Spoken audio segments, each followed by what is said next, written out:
ሰላም ውድ አድማጮቻችን እንደምን ቆይታችኋል? ከሪያሊቲ ሚዲያ አዳዲስ መረጃዎችን ለማግኘት የሪያሊቲ ሚዲያ ዩቲዩብ ቻናልን ሰብስክራይብ ያድርጉ እያልን ወደ ዕለቱ ዜናዎች እናልፋለን። ከ10 በላይ የሚሆኑ የኪነ ጥበብ ባለሙያዎች፣ የሚዲያ ተቋማት ፕሮሞተሮችና የተለያዩ ታዋቂ ሰዎች ገንዘባቸውን እንዳያንቀሳቀሱ ቤት መኪናቸውን እንዳይሸጡ ታገዱ።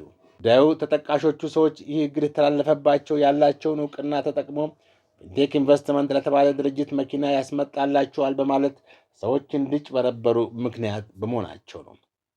ስማቸውም እንደሚከተለው ተጠቅሷል። አንደኛ ሰራዊት ፍቅሬ መልቲ ሚዲያ፣ ሁለተኛ ሰራዊት ፍቅሬ፣ ሶስተኛ ፊንቴክ ኢንቨስትመንት፣ አራተኛ ዳንኤል ዮሐንስ ኢየሱስ፣ አምስተኛ ግርማይ ገብረ ሚካኤል ይደጎ ማለትም የአስካሉካ ትሬዲንግ ባለቤት ደቡብ አፍሪካ የዓለም ዋንጫ ላይ ሰዎችን ወስዳለሁ ብሎ ገንዘብ አጭበርብሮ በኢንተርፖል ተይዞ የተመለሰ። ስድስተኛ አሰግድ ኢያሱ ለበሶ፣ አብርሃም ግዛው ኢንተርቴይንመንት፣ አብርሃም ግዛው ራሱ፣ አባይ ቲቪ፣ ናሁ ቲቪ፣ ሪፖርተር ጋዜጣ፣ ይገረም ደጀኔ፣ ኔል ተገኝ፣ ሰለሞን ቦጋለ ገዳ፣ ካሊድ ጀማል፣ መንሱር ጀማል ሐሰን ሁሉም በኢትዮጵያ ባንኮች የሚያንቀሳቅሷቸው ገንዘቦች እንዲታገዱ፣ በአዲስ አበባ መሬት ልማት ላይ ያላቸው የማይንቀሳቀስ ሀብት በጠቅላላ እንዳይሸጥ እንዳይለወጥ አዲስ አበባ ተሽከርካሪና አሽከርካሪ ባለስልጣን እነዚህ ሰዎች ያሏቸውን ተሽከርካሪዎች መሸጥ መለወጥ እንዳይችሉ ፍርድ ቤት የእግድ ትዕዛዝ አስተላልፎባቸዋል። እነዚህ ሰዎች ወደፊት ምናልባት ንብረታቸው ሁሉ በሕግ ሊወረስ እንደሚችል የተለያዩ አስተያየት ሰጪዎች ተናግረዋል። ለወጣቷ ሰብለ አሰፋ የሕይወት አድን ጥሪ።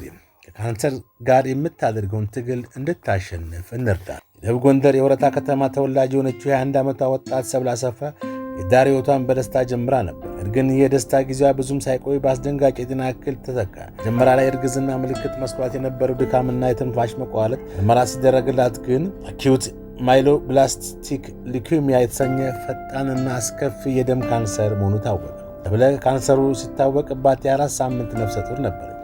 ዶክተሮች ካንሰሩን እያከሙ ጽንሱን ለማዳን ጥረት ቢያደርጉም በህመሙ መጽናት ምክንያት ልጇ በማህፀን ውስጥ ሊሞት ችሏል። ጥቂት ወራት ውስጥም የትዳር ደስታዋን ልጇን እና ጤናዋን ያጣችው ሰብለ አሁን ከሞት ጋር ብርቱ ትግል እያደረገች ትገኛለች። ደጋፊዎች እርዳታ ወደ ህንድ አገር ለሕክምና ያመራችው ሰብለ ባለፉት 3 ወራት 2 ዙር የኬሞቴራፒ ሕክምና ብታደርግም ካንሰሩ ሊጠፋላት ግን አልቻለም። አሁን ዶክተሮች ብቸኛው የህይወት ማዳኛ አማራጭ የአጥንት መቅኒ ንቅለ ተከላ ወይም ቦን ማሮ ትራንስፕላንት መሆኑን ገልጸዋል። ይህን የህይወት አድን ሕክምና ለማድረግና ሌሎች ተያያዥ ወጪዎችን ለመሸፈን $20,000 አሜሪካ በአስቸኳይ ያስፈልጋታል። ሰብለ ገና የ21 ዓመት ወጣት ናት። መኖር ትፈልጋለች። ይህንን የገንዘብ አቅም ብቻውን መቋቋም ስለማትችል ጎፈንድሚ ሊንክ ይላል የኢትዮጵያ ንግድ ባንክ 1022 09 40 12 1 አባይ ባንክ 20 81 01 10 96